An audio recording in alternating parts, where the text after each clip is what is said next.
Uh, it was funny. I ran into Bill Burr at the airport probably 11 years ago. And we sat down and we were talking about the same thing we're talking about right now, like, frustration with the business and blah, blah, blah. Bill goes, you know what? I'm just going to be so fucking funny. They can't deny it. He said, because the only thing he can really control is how funny you are. He goes, I'm just going to be so funny. They can't deny me. And I was like, yeah, it makes a lot of sense. Yeah. And that is something like we're talking about. Comedians can do it themselves now, and you self-produced 3 specials. Showtime picked up your newest one, but you were always like that DIY approach. But that hustle of getting funny first, like you driving 4 hours for 5 minutes and sleeping in your car, and that's like the grind part that I feel like comedians see. Oh, I can just do it myself, but you have to get funny first. Like one before the other type deal. Well, it's a different grind nowadays. Like I had Dizzy Banks on my podcast. Yeah, I've had him on here. Yeah.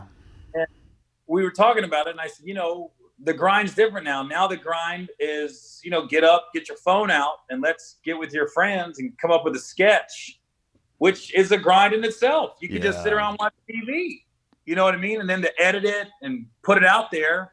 And you're seeing a lot of these young guys with quality, like, program. It looks like they had a 4-camera shoot, and they're on their phones editing it.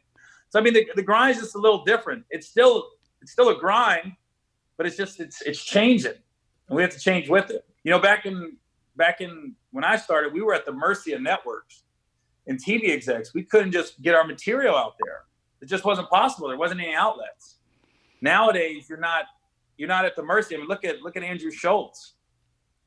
I said, I text him all the time, and I go, dude, you really inspire me by what you're doing. I said, and it's a matter of time for the networks come after him, and they're either gonna have to pay top dollar to get him, because he's like, he built his own studio.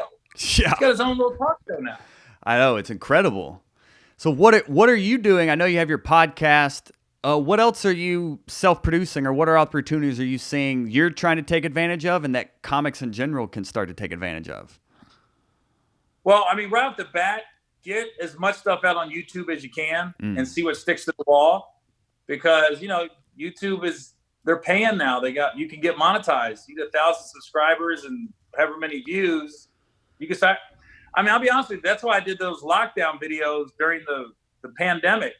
I got on every day and just did a 4 or 5 minute rant about something, because one, it kept me sane, kept my brain like working, but two, YouTube, I was monetized. So it's money, it's revenue coming in when we're not on the road, Mm-hmm. Are there any other ways we can monetize our comedy? I mean, if you get something catchy, I guess you could do an online store. Mm-hmm.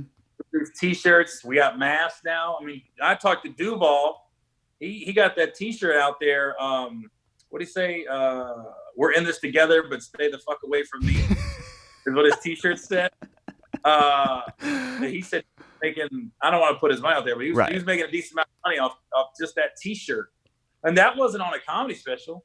He just put it out there on the internet, and people gravitated to it. So there's ways. There's outlets. Thanks for watching Hot Breath of Verse. If you want to support the show, go join our Patreon. But if you don't like supporting a comic on the hustle, at least click the watch more videos to keep us alive in the algorithm. Hot breath.